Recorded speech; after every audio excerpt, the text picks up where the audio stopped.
अस्सलाम वालेकुम everyone. I hope आप सब हैप्पी एंड हेल्थी होंगे। आज की वीडियो बहुत ही इंटरेस्टिंग एंड यूज़फुल होने वाली है ऐसे बहुत सारे लोगों के लिए जिन्होंने अभी तक सेल्फ़ एडेसिव शीट यूज़ नहीं की। मैंने ये कहाँ से मंगवाई और मेरा इसके लिए फ़र्स्ट इम्प्रेशन क्या था और इसके एंड रिज़ल्ट्स मुझे क्या मिले। I think this all things are very important, क्योंकि हम जब भी कुछ इन्वेस्ट करते हैं, चाहे वो मनी हो या वक्त हो, हमें दोनों ही वर्थ इट चाहिए होते हैं उसके रिज़ल्ट्स। मेरा ऑनलाइन शॉपिंग का एक्सपीरियंस बिल्कुल ज़ीरो है। आप ये कह लें कि मेरा ये फ़र्स्ट एवर ऑनलाइन ऑर्डर था जो कि मैंने दराज से ऑर्डर किया। और काफ़ी ज़्यादा कंफ्यूज्ड भी रिव्यूज़ होते हैं समटाइम्स, बहुत सारी चीज़ों के बल्कि।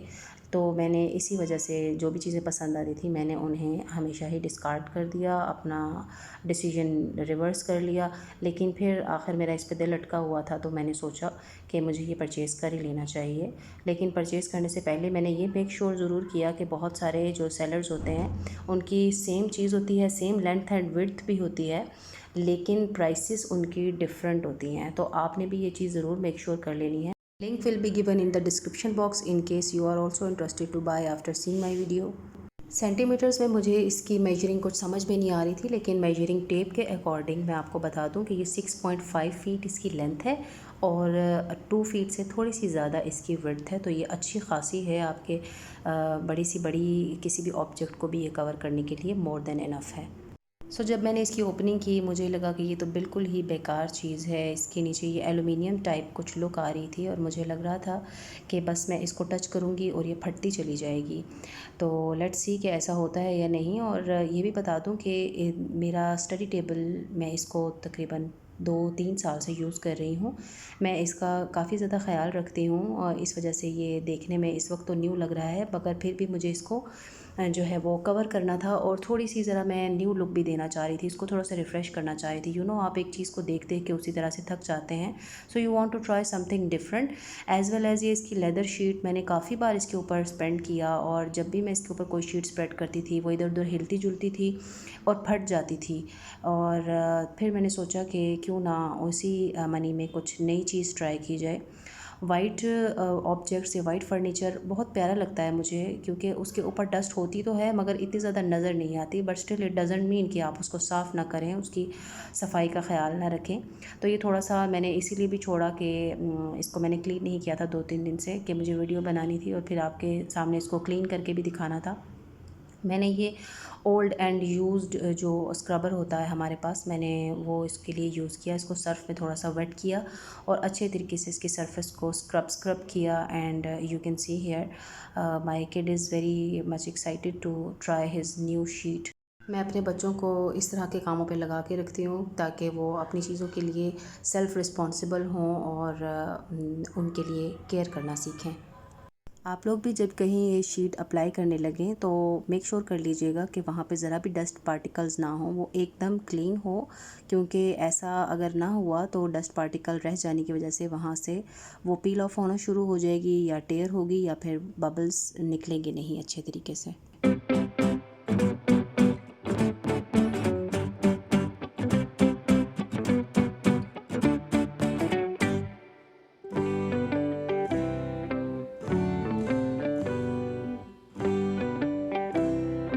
मैंने स्टडी टेबल को दूसरे रूम में शिफ्ट किया ताकि मेरे लिए मूव करना और इसे अप्लाई करना इजी हो सके। और जितना ये देखने में इजी लग रहा था उतना ही परस्पायरिंग जॉब था ये। तो क्योंकि इसकी लेंथ ज़्यादा थी, मैंने इसको इसकी लेंथ के अकॉर्डिंग कट कर लिया स्टार्ट में ही। आप भी ऐसे ही कीजिएगा, क्योंकि इसकी लेंथ ज़्यादा होने की वजह से आप इसको कंट्रोल नहीं कर पाएंगे और उतना ही अप्लाई करना आपके लिए मुश्किल होता चला जाएगा। सबसे पहले तो मैंने इसको हर तरफ से मेजर कर लिया कि मुझे कितना कट करना है। विड्थ तो मैंने उसकी उतनी ही रहने दी, लेकिन लेंथ वाइज मुझे इसको फ़ौरन से सीज़र करना था। यहाँ पर व्यूवर्स ये सोच रहे होंगे कि मैं इसको मार्कअप क्यों कर रही हूँ और सीज़र से क्यों यूज़ कर रही हूँ, सीधा अप्लाई करके और उसके एजेस को मैं कटर से क्यों नहीं कट कर रही। तो इसके एक्चुअली रीज़न ये है कि इस शीट में बबल्स काफ़ी ज़्यादा होते हैं। मींस जब ये इस तरह से लगी हुई होती है अपने स्टिकर के साथ, तो इसमें बबल्स और रिंकल्स बहुत सारी होती हैं, जिसकी वजह से कटर यूज़ करना अच्छा खासा डिफ़िकल्ट हो जाता है।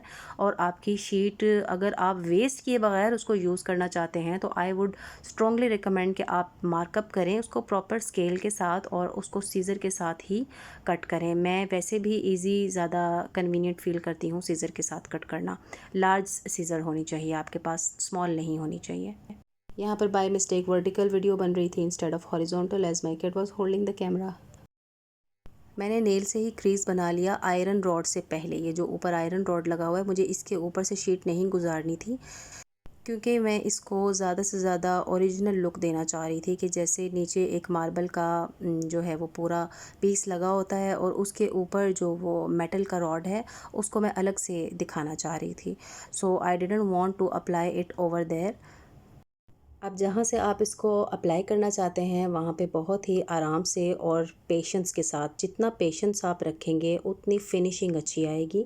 अदरवाइज़ जहाँ पे भी आप थोड़ा सा थक गए और टायर्ड फील करने लगे तो आप जल्दी जल्दी काम करेंगे, जिससे आपका सारा का सारा काम ख़राब हो जाएगा। क्योंकि काम ख़त्म तो हो जाता है लेकिन जब तक फिनिशिंग अच्छी ना आए तो वो बिल्कुल ही बेकार लगता है, मज़ा नहीं आता।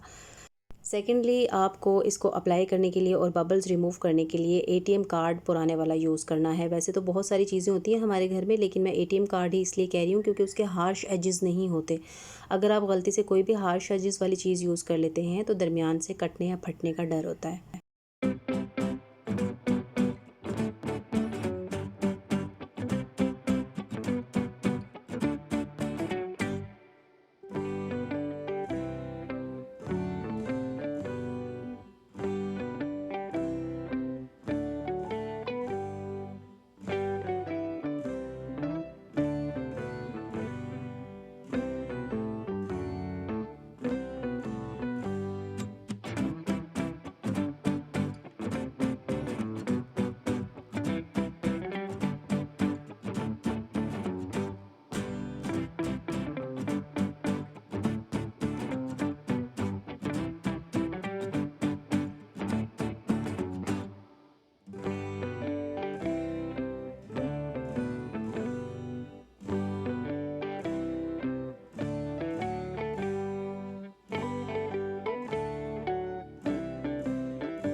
टेबल के इस पार्ट ने मुझे बहुत ज़्यादा चैलेंज दिया और ये रिंकल्स यहाँ से निकलने का नाम ही नहीं ले रही थी। So I was tired of shooting as well. तो मैंने शूटिंग स्टॉप कर दी और मैंने ये देखा कि मेरी शीट फट ना जाए। मैंने इसको पूरे ध्यान से लेफ़्ट साइड पे, ये जो आप देख रहे हैं टेबल की लेफ़्ट साइड से, मैंने इसको खींच कर बबल्स सारे निकाल दिए और then it was smooth and I was very happy with the results. अब आप नेक्स्ट वीडियो देख लें कि किस तरीके से मैं इसको अप्लाई कर रही हूँ to the right edge as well.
इस पार्ट तक मैं यही सोच रही थी कि बस मुझे ये लोअर पार्ट ही अप्लाई करना है और मैं इसको बस यहीं तक स्टिक करूँगी। और फिर मैंने इसको सीजर से साइड से एजेस से कट कर लिया और इस तरीके से इसको पेस्ट कर दिया and I was almost done. But then later on I again changed my decision कि नहीं, इस तरीके से ये इनकम्प्लीट लुक दे रहा है and I have to apply it fully on these edges as well. अब मुझे इसके साइड के पार्ट्स को भी कवर करना था। ये बिल्कुल भी कटा हुआ पेपर जैसा लुक नहीं देगा, बल्कि इसके साथ बिल्कुल मर्ज हो जाएगा। So I want you to watch this as well. Obviously अब आपके पास फुल लेंथ वाली शीट तो है नहीं, तो आपको ये पीसीज ही अप्लाई करना पड़ेंगे। और ये देख लीजिए, आपके बिल्कुल भी ऐसा नहीं लग रहा कि मैंने कहीं और से पीस काट के लगाया हो, और इसके साथ बिल्कुल एक जैसी सेम शीट का ही पार्ट लग रहा है।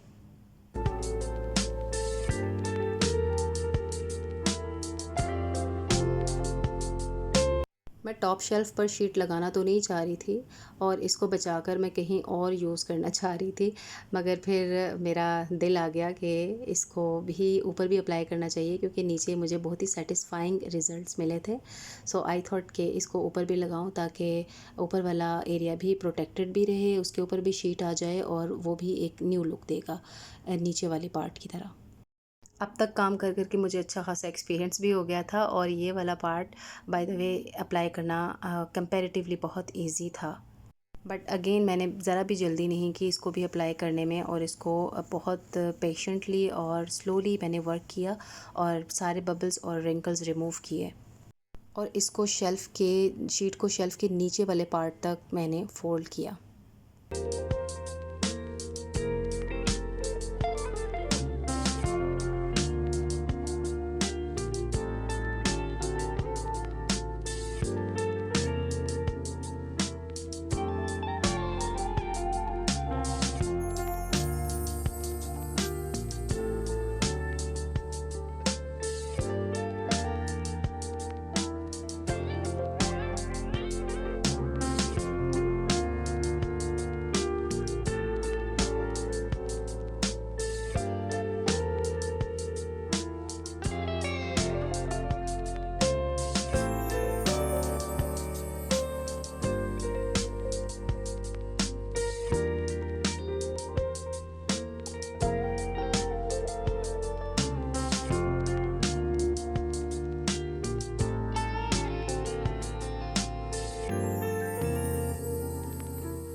यहाँ पर मैंने इसके फ्रंट पार्ट को रीटच किया और हाफ़ शीट अप्लाई करके मैंने आपको दिखा दी है कि ये हाफ़ पार्ट पे कितना खूबसूरत लग रहा है, और रेस्ट ऑफ द पार्ट भी मैंने इसी तरीके से उसको कंप्लीट कर लिया। I am really very glad with the final results. I couldn't believe it turned out elegantly beautiful और बिल्कुल रियल मार्बल के जैसे लुक दे रहा है। मैं प्लेन वाइट स्टडी टेबल को देखकर थोड़ा बोर हो चुकी थी और मुझे ये ट्राई करना था, और and I was 100% successful in that. मुझे ज़रा भी कहीं से भी डिसअपॉइंटमेंट नहीं हुई। सो आप जब मेहनत करते हैं तो आपको खुशी भी मिलती है और रिज़ल्ट्स भी मिलते हैं। आई होप आप भी इस शीट को कहीं ना कहीं ज़रूर अप्लाई करना चाहेंगे और अपनी किसी पीस ऑफ फर्नीचर को या किसी भी प्लेस को आप रिन्यू करके उसको एक रिफ़्रेशिंग लुक दे सकते हैं। वीडियो डिटेल्ड है और लेंथी भी इसी वजह से हो गई है क्योंकि मैं ईच एंड एवरी पार्ट आपको दिखाना चाहती थी। ट्रस्ट मी कि मैंने जो भी जितनी भी वीडियोस देखी हैं उस पे इसको लगाना इतना इजी करके दिखाया जा रहा था कि आई वाज थिंकिंग कि ये तो मैं एक बस चुटकी बजाऊंगी और काम हो जाएगा। ऐसा नहीं होता, एवरीथिंग टेक्स टाइम। कुछ भी हो, आपको छोटा सा कोई खाना वाना भी बनाना हो, वो भी टाइम टेकिंग ज़रूर होता है, आपकी एफ़र्ट ज़रूर लेता है। और फिर जब कोई चीज़ आप न्यू ट्राई करते हैं तो वो तो ज़रूरी टाइम टेकिंग होती है। It is 100% recommended for you to try and it costed me including delivery charges 450 Pakistani rupees. इस पर पानी गिर जाए, ऑयल वगैरह गिर जाए, या स्टडी टेबल पर आप बच्चों को दूध या कोई भी शेक्स वगैरह सर्व कर रहे हों, so it can be wiped off very easily. बाकी भी हर तरह के स्टेन्स इससे इजीली वाइप ऑफ किए जा सकते हैं। My kids are totally in love with it. Thank you very much for watching this whole video. Please stay tuned for more such stuff. I will be uploading more such videos, and don't forget to comment below.